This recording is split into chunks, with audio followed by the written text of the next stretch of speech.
Oh my God, it's another episode of Funny Cash Shows. Episode 5. We're still here. We're still alive, everybody. Somebody's listening, so I guess we're just going to continue to keep doing this thing. So I guess with this being the preamble, I just wanted to throw some things out there for you. First of all, your boy is a champion. If you look at the photo that accompanies this on the Podbean site, I got the thickest belt in the game saying my name. That's right. Recently became the New South heavyweight champion, and I look very forward to defending that on January the 6th. Apparently getting a lot of attention about it because it is the biggest championship in the game.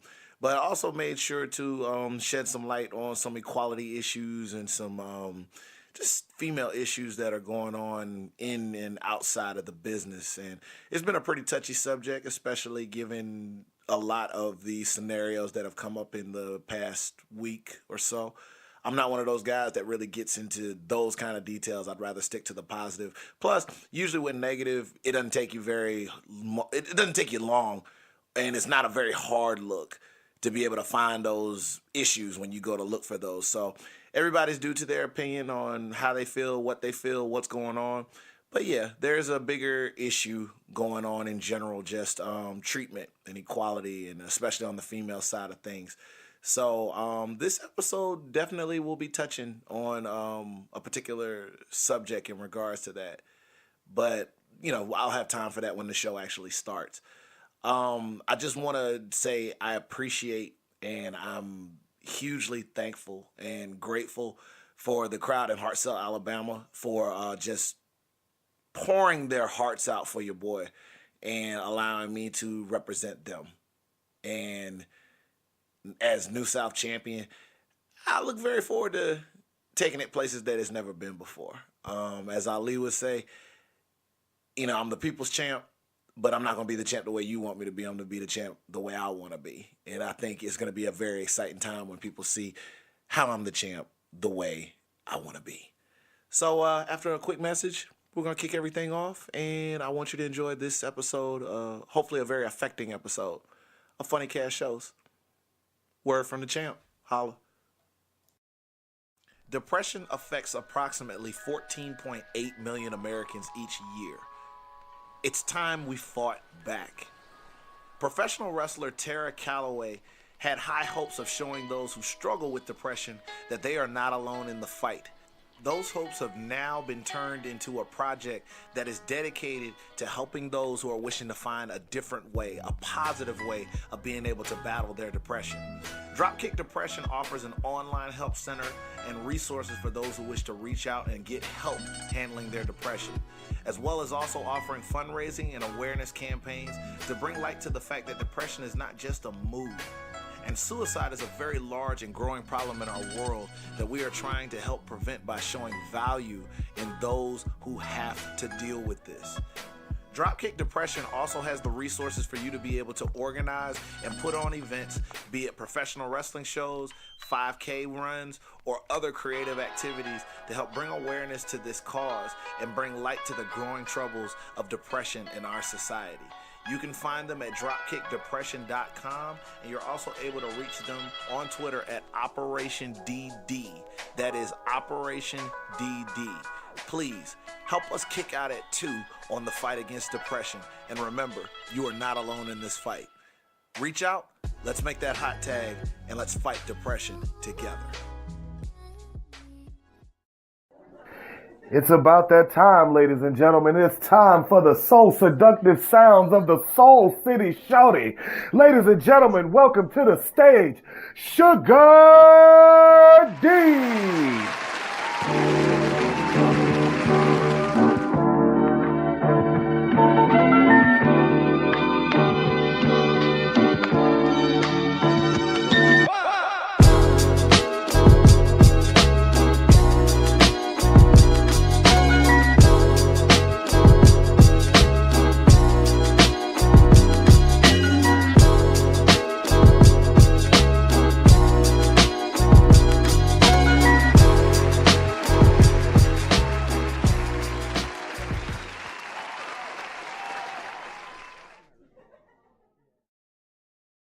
Episode 5, and we staying alive. Here it is. Keith the Beatham. Thank you, as always, giving me that silky intro, ladies and gentlemen. No poly blends, just all silk. I appreciate it. Everybody have a seat. Sit on down. We got a really good show planned for you today. There's so much to talk about. I don't even know where to start. So I guess if I have to pick a starting point, let's start with this. Let's start with the past so we can talk about the present. Jimmy Jacobs, thank you, man. That show is #1 with a bullet now. That particular experience that we got to share, and had it not been for him being so forthcoming and allowing us to be able to talk more in detail here, it would have never happened. So thanks, man. I'll see you around, hoping to be surreal with you a little bit more in the future. So thanks for that. Now, moving forward. Thanks, everyone who's reached out, shown me love, said some awesome things, even been like, whoa, in regards to my New South Championship win. Appreciate that a ton. Had a hard-fought battle with Baron Black in Hartselle, Alabama, but your boy came out the winner, and if you've been catching my Instagram and my Facebook, you've been seeing me and Golden Delicious just being booed up and enjoying our time as, champion and title, So I think it's pretty cool. If you get a chance to check those videos out, you can always just check my Instagram feed or my Facebook. I feel like I'm making people envious a little bit, because I feel like I'm showing relationship goals with a championship when dudes should probably be treating their females like this. And I think I'm catching a little bit of that too as well. So, I'm sorry, but I can't calm it down, man. You just got to do right. Which leads me into a little bit more detail about doing right. Doing right. I gave a speech after the match that clearly affected some people in regards to my feelings about just the situation in regards to gender equality and just females in general, just how I view them and whatnot. For those of you who don't know, if you're first-time listeners, Sugar D is a professional wrestler. I kind of like the way I said that. That was very Sausalito of me. Professional wrestler. Yeah. But that means I'm a part of the entertainment business, like any type of entertainment, whether it's burlesque, stage theater, singing, anything like that. It is the entertainment business. And as of late, the entertainment business has come under fire. I remember talking about that, I believe, on one of my earlier episodes. But it's come under fire for just harassment and just inequality in terms of how genders are treated, and just the general amounts of crap, especially on the female side, that they have to take. It happens on the male side too, but it generally is a huge issue on the female side, and I'm not trying to take away from that by trying to marginalize that for, well, it happens to dudes too. It does, but for the time being, just like when the, Black Lives Matter things coming is what's going around. We're not saying that other issues don't matter. It's just right now we're talking about the ladies. It's about them. And I just, after so many scenarios that are starting to come out, whether it be wrestling or any of those other venues or whatnot, to be placed in a position where I got spotlight to be able to shine a little bit and hopefully open some minds and some mentalities about how that kind of treatment is going to, I'm going to use it. I would like to use it. I would like to be able to just really change how some things are working. For those who haven't heard it, it is up on my YouTube page at www.youtube.com/Sugardunkerton, where it also has the highlights of the win and whatnot. But what I'm going to do is I'm actually going to play the audio from that, and then there's something else that I'd like to discuss a little bit further before it leads me into my story, which, usually ties to the lesson. So let's go to the tape. Because I'm in a position to kind of have the floor for a moment, there's two things that I have to get off my chest. The very first one, it's a little personal, but it needs to be personal. Women. Women are our mothers, our daughters, our cousins, our sisters. Without a woman, there wouldn't be a single one of us men here on this planet, like James Brown said. And it pisses me off the treatment that they receive when they step in this ring, whether they're out of this ring, the fact that I feel like on a regular basis they are not treated as equals. Because at the end of the day, we're all human, ain't we? So when they say no, yeah, it means no until no is a clear yes.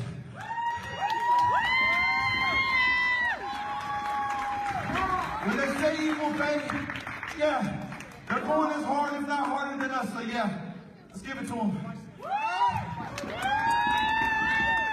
And any female in the ring who's willing to put it down and lay it down the way that we do, they're not a women wrestler, they're not a diva, they're none of that. They're a performer just like us, and they deserve that same caliber of respect. I was raised by a single mom, and I respect and I love her to death because there were so many times that she cried, and hurt, and sacrificed so her boy could be here doing this right now. So all I ask is respect is genderless.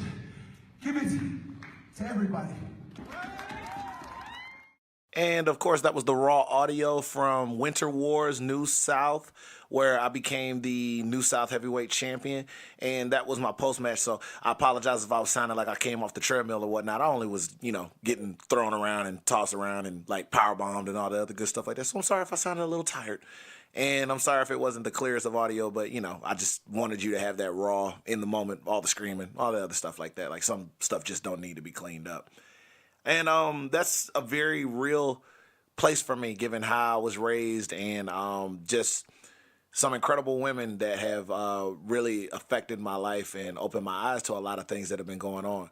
And I'm even at fault sometimes for just kind of standing by and just kind of seeing things happen. And I think as people, as humans, we get kind of used to just standing by and not really wanting to dip our finger in certain things. And, I've been guilty of that.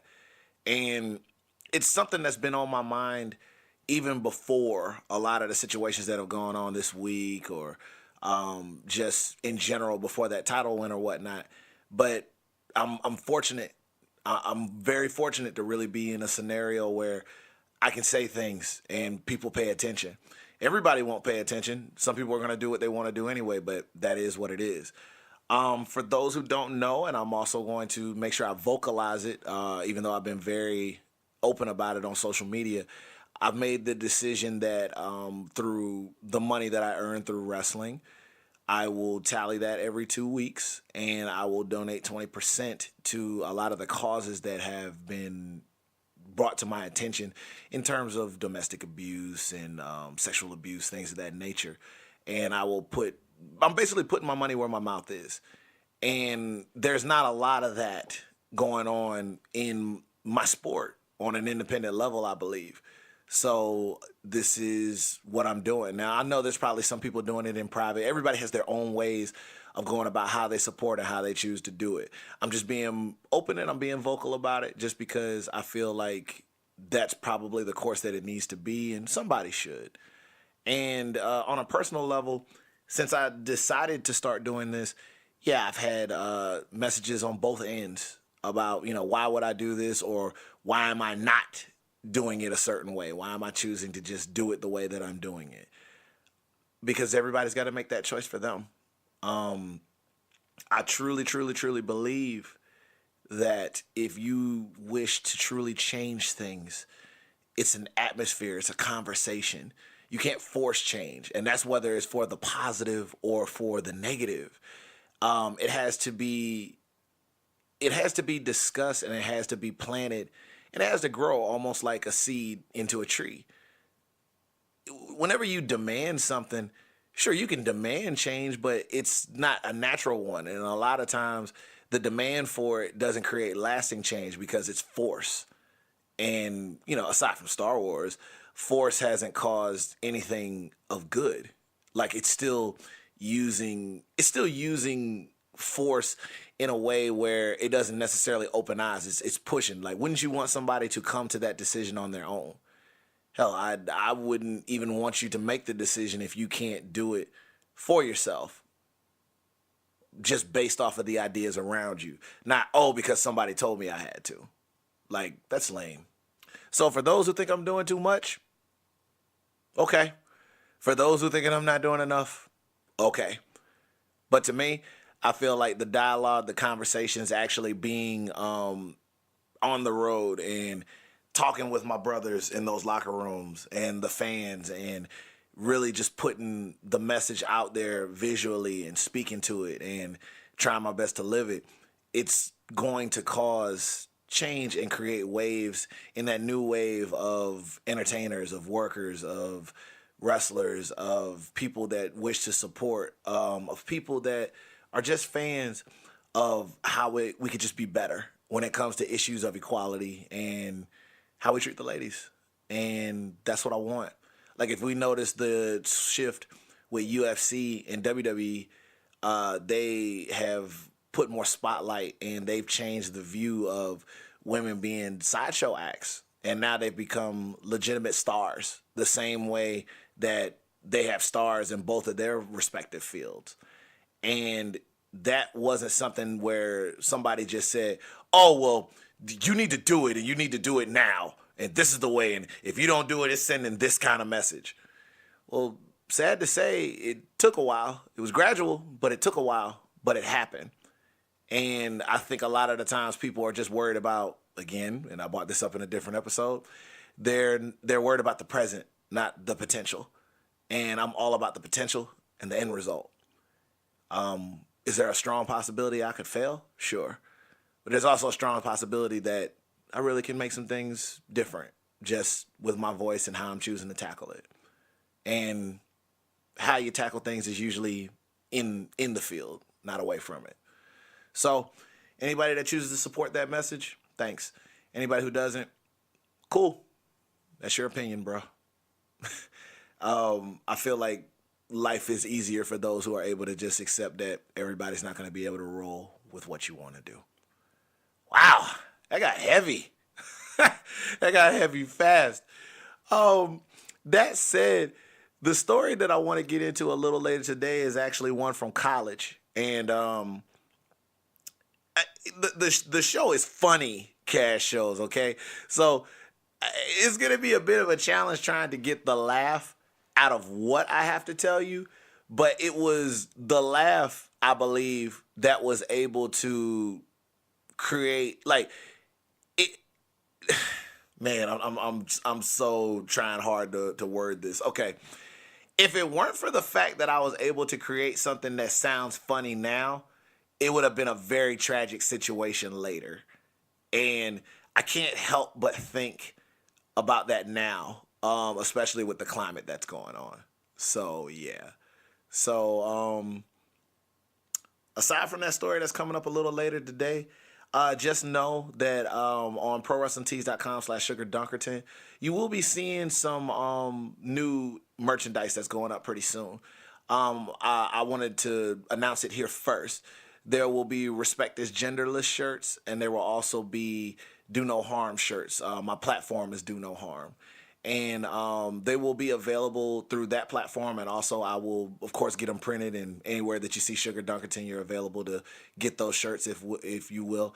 I'm thinking, and I love the design so much that Derek Sharp did with Curtain Jerker Designs. Like, please, like Curtain Jerker, they do more than just wrestling designs. If you need them, they're a great resource. Please reach out to them. I feel like the designs are so strong. I'm ready to get gear made of them. Like, you know, and gear is something I wear all the time, so that's something that you definitely got to see. And sometimes, you know, that's a bit of part of my campaign, the subliminals. You know, you gotta reach that in. So I'm gonna give a little word to the wise, and I'm gonna kick it to some other info that I feel you need to know. And when those come out, I'll definitely speak on those a little bit more. I hope that you do support that. And when I come back, I look forward to making you laugh, but also throwing a little lesson your way. And yeah, that's Funny Cash Shows. Number 5, still alive. Holla back. Ladies and gentlemen, we've entered an era where I'm inviting you to savor the flavor. And you got your chance to be able to find out just how good it is at these shows and get the full Sugar D experience. December the 14th at Simply the Best at IWA Mid-South in Memphis, Indiana. December the 15th at Freelance Wrestling, Chicago, Illinois at Logan Square Auditorium. December the 17th at Mucha Lucha Atlanta in Norcross, Georgia. December the 27th at Atlanta Wrestling Entertainment for Show of the Year 4 in the heart of Atlanta. December the 28th for Nova Pro Wrestling to be streamed live on Powerbomb.tv. December the 29th for Wrestling Theology in Carmel, Indiana. Also recently announced January the 6th, 2018 for New South Pro Wrestling, where I will be defending my New South Championship for the first time in Hartselle, Indiana for Level Up 2. Also January the 13th and 14th for the two-night X16 tournament being hosted by Pro Wrestling Experience in North Carolina. Sugar babies of the British variety, I look forward to seeing you in February, where I will be in the United Kingdom for the entire month. These shows include February the 2nd, 3rd, and 9th at Hope Wrestling, February the 4th at Title Wrestling, and February the 11th at Wrestle Island. Any promotions looking to reach out in the United States, the UK, anywhere, the moon, Mars, I'm with it. Contact me at Sugardunkertonbro@gmail.com. I got a good time, and I'm just trying to bring it to you. Enjoy more Funny Cast shows. Yes. We're back. And now we've reached the story time portion of the show. Before we get into that too, just a quick reminder before I get going. Now, remember, I always say I try to tie like the beginning of the show kind of with the story that's about to be told. So the big thing that I also want to make sure that I let be known too is your how. Like your how of doing something and why you're doing something. A lot of the times, especially in what I like to call the opinion era of things, everybody has an opinion of how you should be doing something. You should do it this way. You should do it that way. You should do it this way. You should do it that way. And because we've been given more power through social media, it becomes one of those things where a lot of the times people don't understand how they're coming off, and almost they're being so forceful with it needs to be this way if it's going to be that way. Not necessarily. There is a million different ways that you can get to something, and sometimes just what you think is going to work for the present isn't something that's necessarily going to trickle down for the future.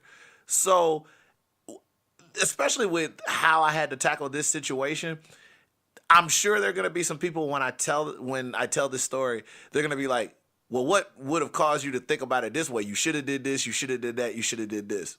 Could have, but I didn't. But I still got the result that needed to happen.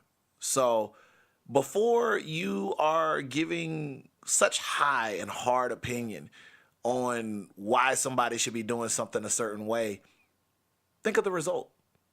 If the result in the intention is good and pure and of no harm, then you kind of just got to let it ride. You know, I see stuff all the time that I wouldn't have did it that way. The most I could do is just give an opinion and a viewpoint.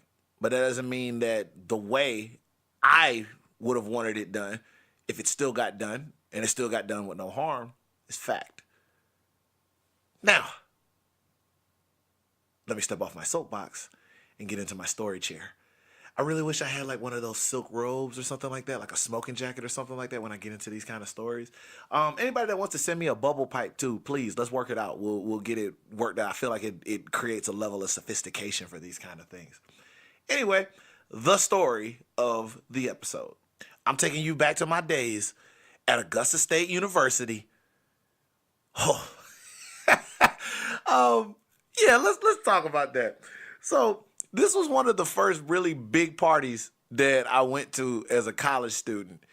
And, man, like, I guess I'm going to have to post a supplemental photo of that, too, like the way I've been doing stuff for context. And, man, when I tell you my days in college, oh, man, okay. So, you know, that's back when FUBU was super in style. I had, like, the extra bird small body with the extra large clothes. So, you know, my body was like a medium, but my clothes was like a 2XL. You know, I was rocking FUBU, you know, Boss, all that other stuff like that. Like, you know, like if you could find it at like Manhattan in the mall, it was on me.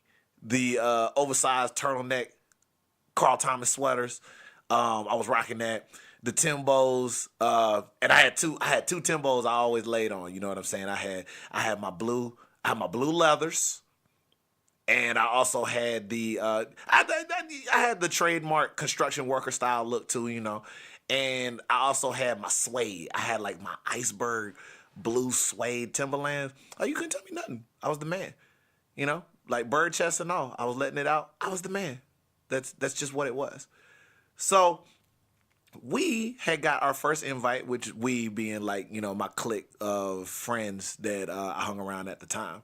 We used to joke that if it was a frat, we would have had to have named it MRU, which was Minorities Are Us, because we were like the Asian kids, black kids, the disenfranchised white kids. We basically were like the guys that like, you know, the guys and girls that basically weren't getting love from any of the other clubs and all that other stuff like that. We were just doing our own thing, and we gravitated towards each other.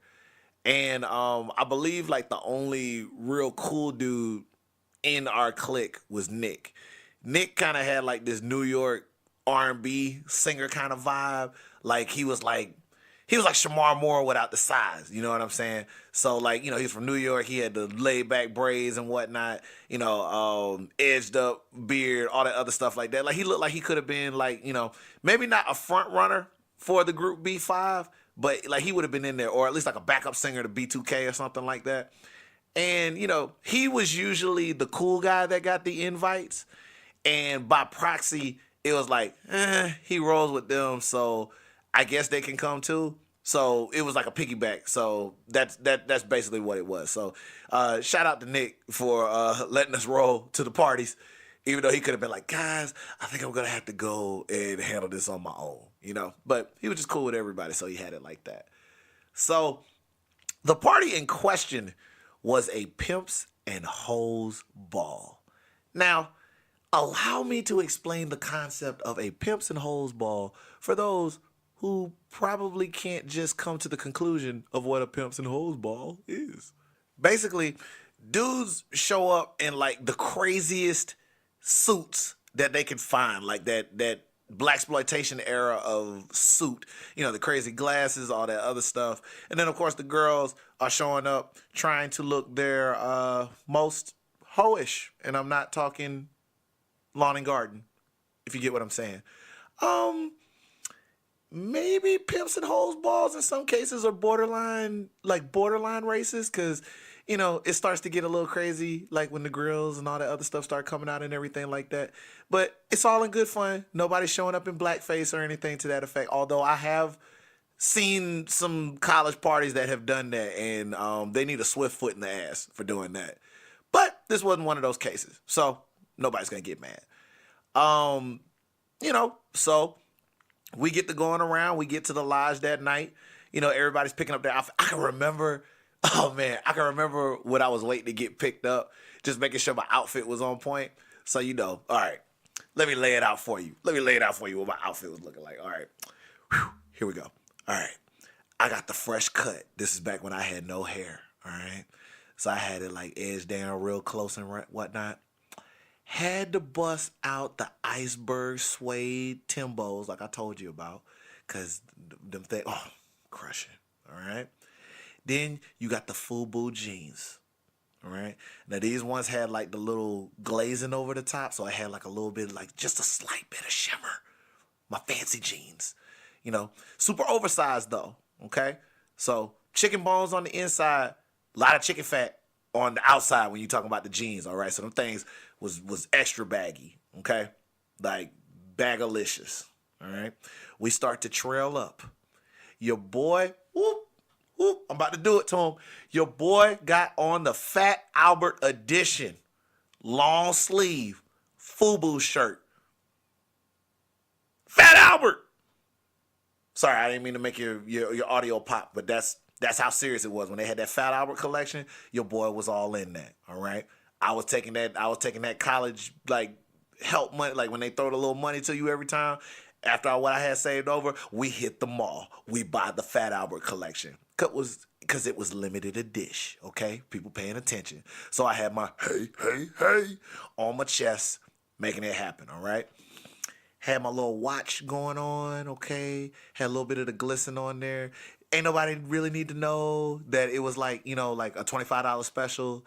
And they also didn't need to know that, like, it didn't really work. Like, the hands didn't move or whatever. It was just for the aesthetic. It looked good. And I had my little chain, okay? Had my little flea market silver chain with the medallion on that joint. And you know what I had to have for the medallion? Because Drew Hill was like the thing back then. So I had my little dragon. Because every time I show up to the party, they ain't want to really... Hold on. I gotta do it right. I gotta put justice on it. I was trying to be like Cisco when I showed up at the party and be like, they don't really make me want to unleash the dragon.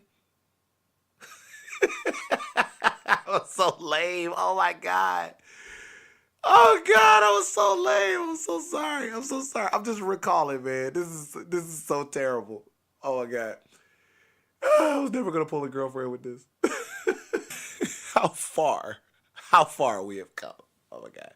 So I agonized an hour for that outfit, which was fine during the early 2000s. I mean, there were stranger things going on. Like, people still hadn't mastered the art of hair color, and, you know, there was frosted tips everywhere, and, like, you know, the bubble jackets and all that other stuff. So I think there were worse offenders. I just, you know, I just wasn't hitting on that. Now I'm perfectly okay saying that. So got picked up. We go down to like the little Elks Lodge that they got the party at and whatnot. Show up in the spot, party jumping. Okay, they got like some of the best ratchetry rap that you could ask for in that era. Okay, so that means Lil Jon and the East Side Boys, Peter Pablo, you know, a little bit of Yin Yang Twins, like everything was going on. I mean, they were playing Salt Shaker, so I was good. You know, the moment I walked in and I heard that, shake it like a salt shaker, I was good. I was ready to go the rest of the night. Let's get it. Now, the rough part for me, usually when I go to parties is, I don't do drugs and I don't drink. It's not that I don't drink. Like, if I do have alcohol, it's like Bailey's or whatever it is, because I can't stand the taste of alcohol. Like, I don't understand how people, like, just suck down alcohol to try to feel good, you know, and then all the side effects that come after and whatnot. Like, it's just not my bag. Don't like it. So, you know, I usually don't mess with it. And then, you know, of course, the drugs, you know, people smell like pine cones in one room, and I'm sure people partaking of harder drugs in other rooms and whatnot. It just ain't me. So when I show up to parties, the dance floor is where I get down. That's where I get down. But I guess, like, for those who've seen my work, it's not surprising. So most of my night, I was just out getting my dance on. You know, I was hitting them steps, you know, making sure I was getting my twerkulate on with the ladies and all that other good stuff like that. Just having a good time, man. My boys are scattered. You know, Ed having a few drinks. My man Garrett, you know, over there trying to get his holler on here and there. You know, Nick being the center of attention like he usually is and whatnot. And, of course, we saw some of our female friends there, too. You know, Mercedes, the two Jesses. Yeah, there were like two Jesses around there. Like, one of them was like dark-skinned Jess. The other one was light-skinned Jess. And both of them very, very, very pretty. Both of them very nice girls and whatnot. Light-skinned Jess was a little bit more wild. Dark-skinned Jess was a little bit more conserved. But, like, still cool. Like always good seeing them. It was just a lot of good vibes going around.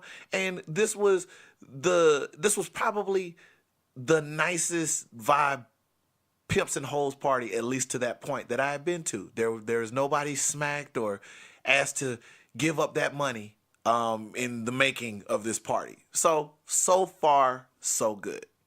And then the hunch punch happened. For those of us who don't know what hunch punch is, it is basically a punch where you just put whatever in it, and you don't ask questions. You drink it. Now, the question, if there were questions to be asked, should be, why the hell are you drinking something when you don't know what the hell is in the punch? And it was definitely messing with some folks that night. In particular, it messed with light-skinned Jess. She was having a good time. She was just happy to be out and whatnot. You know, And I specifically remember the fact that she had like this crazy cheerleader outfit on, and like I think it's just she was just happy to be out of the house. I didn't know if she was getting over a breakup or something like that, but she was just happy to be out and having a good time and whatnot. And I know definitely a lot of the guys were scoping her and whatnot, but she did a number that a lot of girls do at parties, which I respect. It's what I like to call the Fergie clause. I'm just trying to dance, boy, and move my hump. And that's what it is. It's like, if she chose to dance with you or if she just chose to dance by herself or with her girlfriends or whatnot, it didn't mean that she was trying to make like a commitment to you just because y'all had a dance. It's just she's having a good time and doing her thing, and that's what it is. I am also the same way on the dance floor. Like, just because I want to dance with you don't mean I want to holler at you. That don't mean like I'm about to propose holy matrimony. I just, I do my thing. Like, I just want a partner to dance with at the time. That kind of makes me miss the parties that you see in the 80s or whatnot, because people were just having a good time and dancing. I digress. I'll give it probably an hour and a half to 2 hours later. What's the word that we're looking for? Shit-faced. Yeah. Light-skinned Jess was shit-faced, and nobody could find her. And I just remember, like, it's funny how I remember this, because they had TVs playing and they had like a bunch of old blaxploitation flicks playing, and I just remember stopping all the dancing and chilling and just having a sip of my orange juice, no chaser, no additions, just good orange juice. They had that Tropicana with a little bit of pulp in it. That's my favorite. Oh my god! And I took pleasure in drinking it. But I just remember being around Ed and Will. And we were just looking up at the screens, and I was like, "Oh my God, is that Superfly?" And like, you can't hear the words, but like, I'm like, y'all gotta watch this scene real quick. He's got like these big ass platform heels, and he's about to do like a long jump over an entire fence, trying to chase this dude down. Yes, these were the things that caught my attention while there was all sorts of scattered ass and other things going on. That's just how my life is. Like, sorry, I can't help how I am. So while this was going on, one of the questions did come up, because Dark Skin just came over while we were in the midst of discussing and dissecting the greater joys of the film Superfly, and its main actor, Ron O'Neal. And she asked me, she was like, "Hey, has anybody seen Jess?" And we recalled, like we didn't even think about it, but once we started really thinking about it, nobody had seen Jess for like not a little bit. So that became the new goal, at least for the four of us. We were going to have a look around and just see if we could find Jess. It was a big place in that lodge. Of course, people were sneaking off to make out and all their other little stuff like that, and that's fine. So, they had to do what they had to do. We had to put the search party out, throw the Jess signal in the air to see if we could find her. So we started roving around the party, and we split up, trying to look for her. Trying to find where she was and such. Unfortunately, well, no, I'm not going to say unfortunately. Fortunately, I did find her. It was unfortunate, the situation that was going on, how I found her. That lodge was apparently one of the offices that was there. And from what it looks like, it seems like she had found her way into one of the offices and kind of laid out on one of the desks, because she was smashed, like, by the looks of it and whatnot. Like, from what I could tell when it was going on, it's like she could barely talk, but like she was awake, and there were two, I'm not going to say gentlemen, but there were two guys in there, and they just kind of kept messing with her. They wouldn't leave her be, She was just constantly saying, like, "I'm good. She's like, just let me be. Because I think she was about to pass out. But the two dudes just weren't listening. Like, like, Jess is a very good looking girl. Yeah. At the same time, they're standing over her, and they're all like, "Yeah, we know you look good. You looking real good and everything like that." It's like, you sure you want to be alone right now? You sure you want to be alone? And it's just how they were touching her, like, they were touching her just a little too high on her thigh, or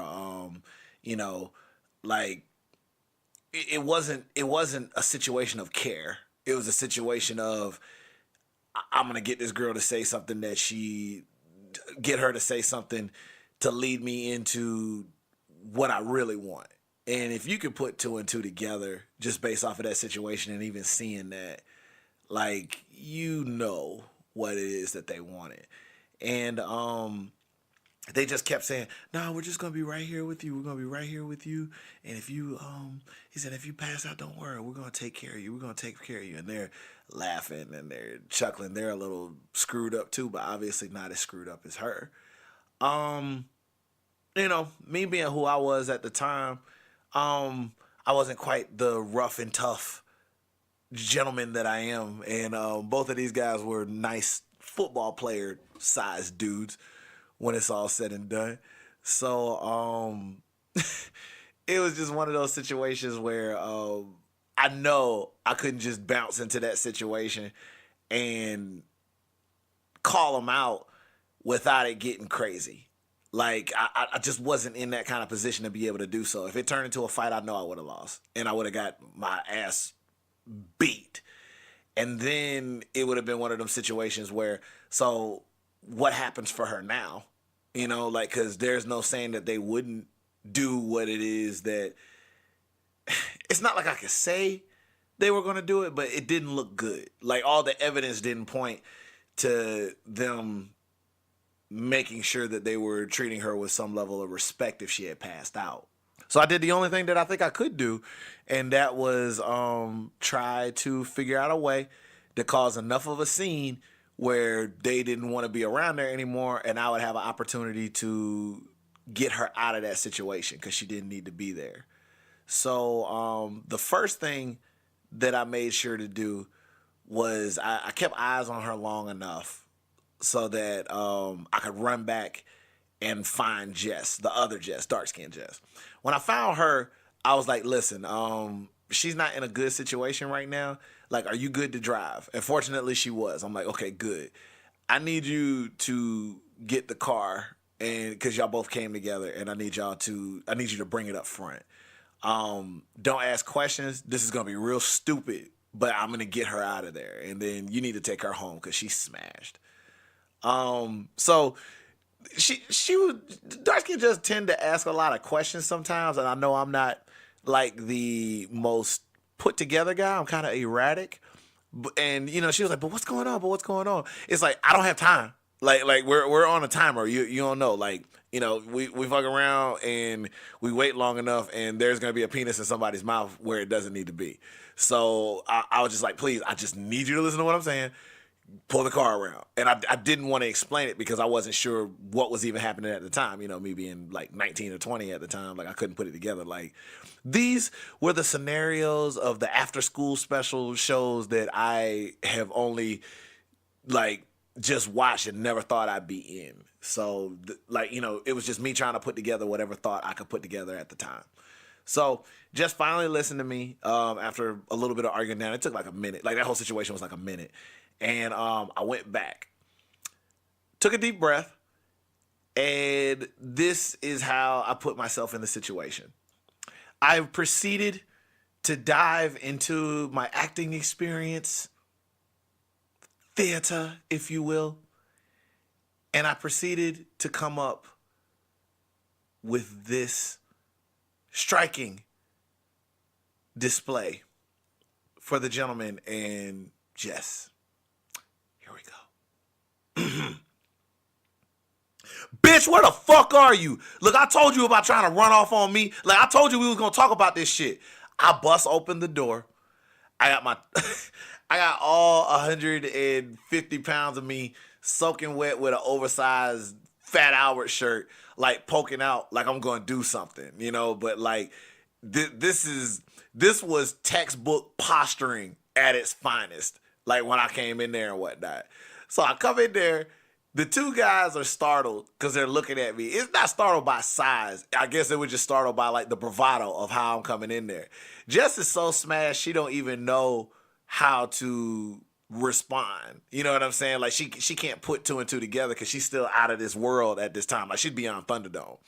So I'm coming in, I'm looking around, I'm looking at them, he looking at me. He's like, oh, so that's where you are. So you want to run around here and get fucked up and lay around and all this other shit. I done told you about not being able to handle your damn liquor. And you think drinking gonna get you out or talking to me about all this shit that you've been pulling with these other,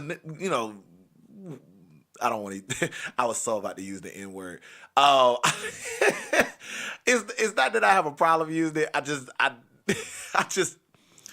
I would try to avoid it. But you get the picture. Like, I was in there just like tripping. And I'm like, and who are these two dudes? You know what I'm saying? Like I ain't got time for all this shit, man. It's like we either talking about this shit or not. And the two dudes all started like, hey man, like hey bro, calm the hell down and everything like that. You know, she just in here and everything like that. I said, nah, don't be fucking telling me how to be calm about my own woman, man. You don't know what the hell going on with this girl. I said, bitch, get on my fucking nerves all the goddamn time. I'm the one that got to deal with this shit. And you know what? If you ain't trying to deal with this shit that I got going on right now, y'all need to get the fuck up out of here right now. Because I got to talk to this bitch. And like, the whole time while I'm talking like this, in the back of my mind, I'm like, oh my God, Jess, I'm sorry. Please don't remember this. Please don't remember that I'm talking like this. Please don't remember that I'm losing my mind like this. You're not a bitch. You're a good person. You're a very good person. Yada, yada, yada. And then I'm still having to flip back into this mode of like jealous boyfriend when it's all said and done.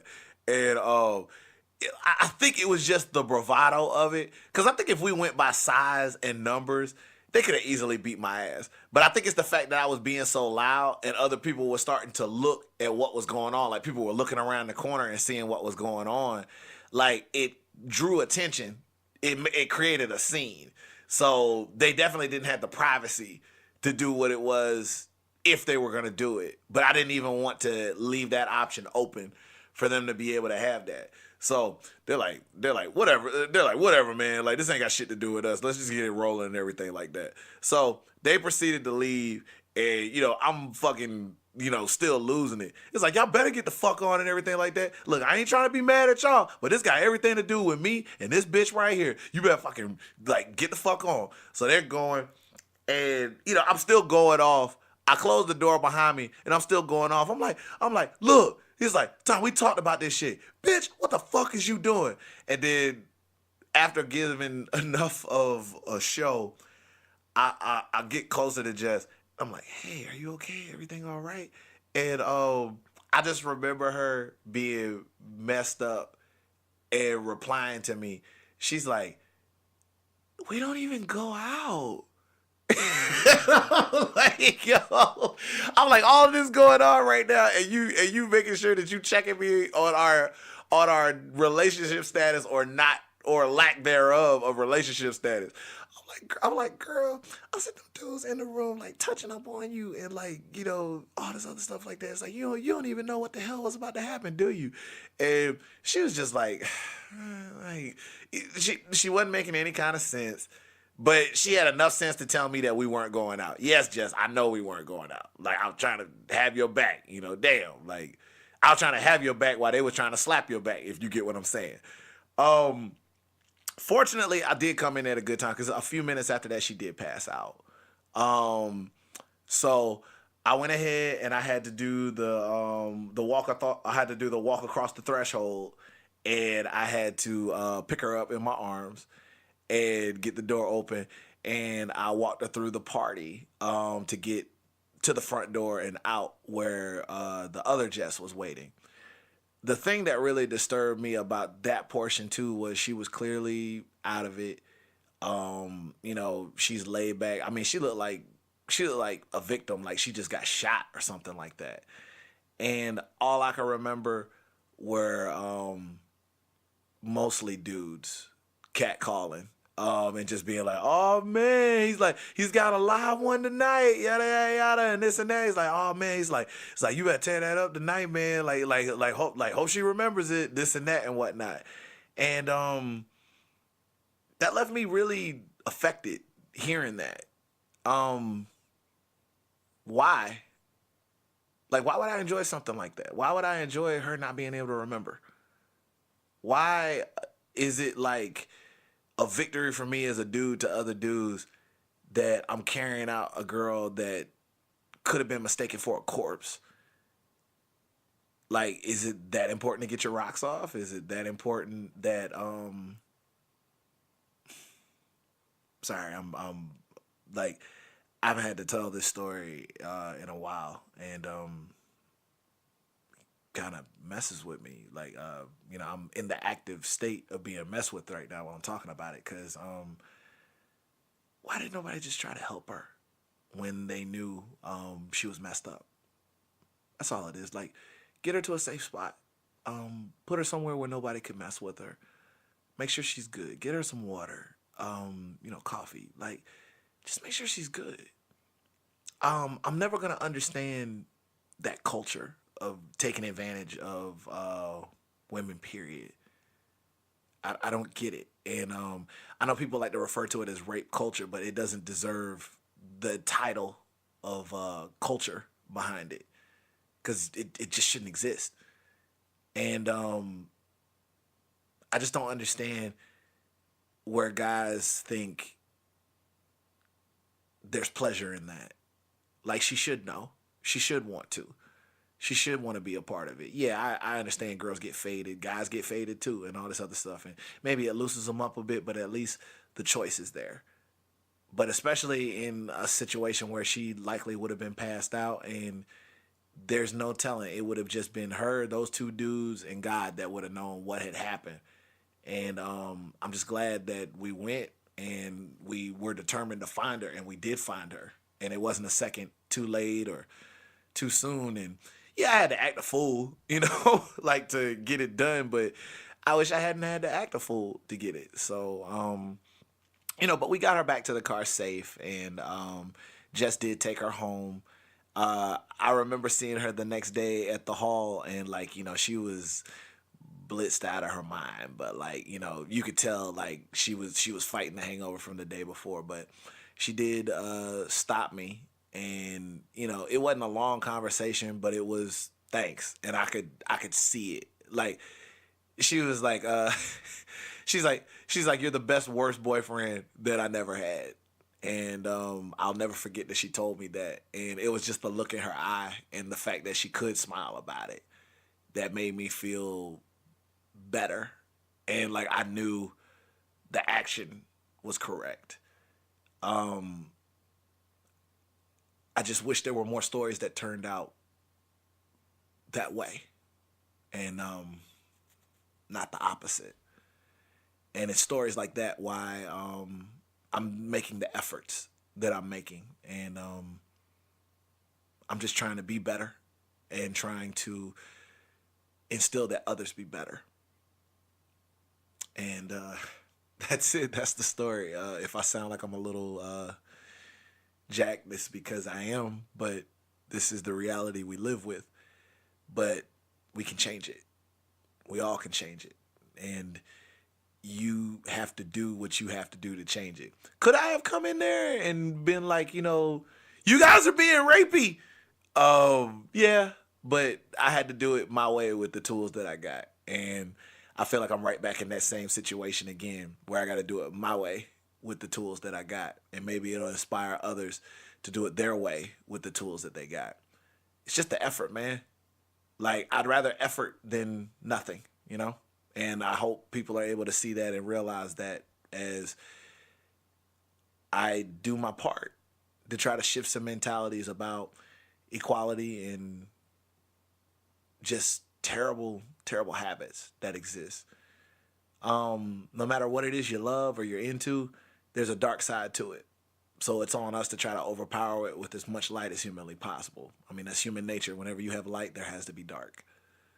So I'm sorry if this edition isn't as funny, even though it's funny cast shows, but I definitely hope the lesson is just as strong. And for you ladies out there, I certainly hope that you do have those people in your life that are your best, worst boyfriends, that'll have your back when you got those situations where your back is against the wall.